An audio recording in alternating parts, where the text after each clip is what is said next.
So let's start with the electronegativity. So electronegativity, how it is different from electron gain enthalpy. Definition में बहुत बड़ा difference है. पहले इसको देखिए. It is the tendency to attract the shared pairs of electron. ठीक है, इन chemical bond. Electronegativity का मतलब होता है कि अपनी ओर इलेक्ट्रॉन्स को अट्रैक्ट करना. जैसे एग्जाम्पल HCl. ठीक है.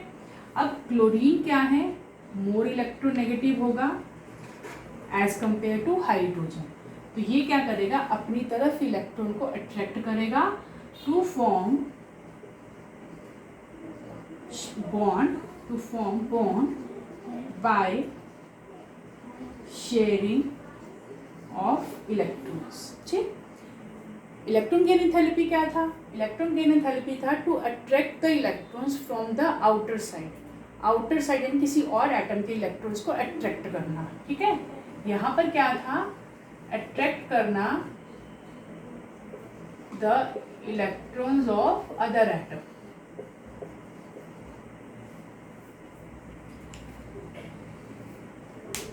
यहाँ पर केमिकल बॉन्डिंग के अंदर जो शेयर्ड पेयर ऑफ इलेक्ट्रॉन है सिर्फ उसी को अट्रैक्ट करना. ठीक. वहाँ पर सिर्फ tendency to attract the electrons, that's it. ठीक है. वहाँ पर कोई शेयर्ड पेयर वाला कोई कंडीशन नहीं. ठीक. So this is the difference between the electronegativity and the electron gain enthalpy. अब इलेक्ट्रोनेगेटिविटी में जो सिंपल एक सिग्निफिकेंट फैक्टर है वो आता है आपका एटॉमिक रेडियाई. सिग्निफिकेंट फैक्टर यानी कि यही एक होलसोल फैक्टर है. और भी बहुत सारे फैक्टर्स हैं लेकिन हम सिंपल इसको एटॉमिक रेडियाई के बेसिस पर ही क्या है डिस्कस करते हैं.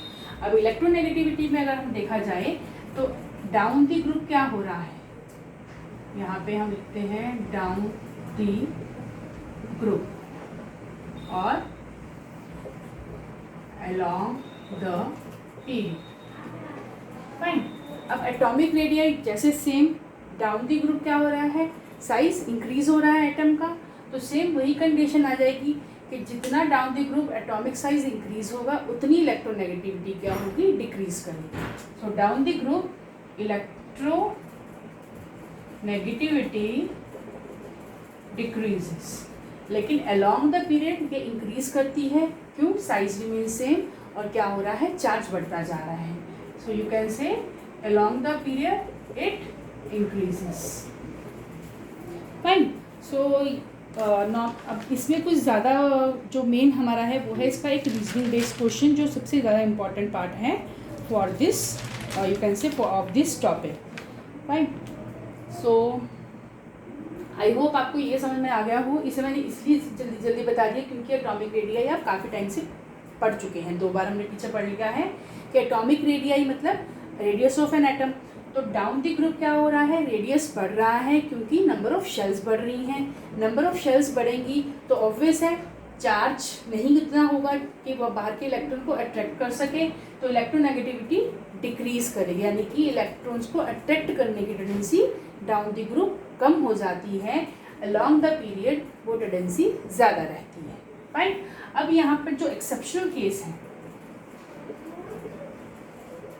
exceptional case fluorine is more electronegative than chlorine. जबकि हमने इलेक्ट्रॉन गेन एंथैल्पी में क्या पढ़ा था, chlorine is more having a more electron gain enthalpy value as compare to fluorine. So don't be confusing that. यहाँ पर हम इसकी इलेक्ट्रोनेगेटिविटी की बात कर रहे हैं, यहाँ पे हमने इलेक्ट्रॉन गेन एंथैल्पी की बात कर रही थी. ठीक है. अब फैक्टर वही चीज़ आ जाएगी. यहाँ पर क्या है, यहाँ पर इसका साइज इसके लिए क्या बन गया, यू कैन से इसका फेलियर बन गया एक तरह से. यहाँ पे इसका साइज इसके लिए बहुत you can say it is like अ वरदान. ठीक है. फ्लोरीन का साइज छोटा होता है. छोटे साइज होने की वजह से क्या होगा, स्मॉल साइज़ की वजह से आप कह सकते हो कि जो इसकी इलेक्ट्रॉन्स रिपल्शन तो एज इट इज़ एग्जिस्ट कर ही रही होगी, लेकिन उस स्मॉल साइज़ की वजह से ये क्या करेगा, इलेक्ट्रॉन को इजीली क्या करेगा, शेयर्ड पेयर ऑफ इलेक्ट्रॉन्स को इजीली अपनी तरफ अट्रैक्ट करेगा। लेकिन क्लोरीन का साइज़ ज़्यादा होगा, ज़्यादा साइज़ यानी कि बड़ा होगा, बड़ा साइज़ होने की वजह से जो एटम के बड़ा साइज़ होने की वजह से ये इलेक्ट्रॉन को इजीली क्या कर सकता है, अट्रैक्ट नहीं कर पाएगा। तो हम अगर इलेक्ट्रोनेगेटिविटी की वैल्यू की बात करें तो फ्लोरीन की इलेक्ट्रोनेगेटिविटी ज़्यादा होती है क्लोरीन से, only because of their size. ठीक है, so this is all about this topic. So we will continue with the next, we can't continue, we can say we come with the next video with the new topic. So this is all about the electron gain enthalpy and electronegativity. Thank you.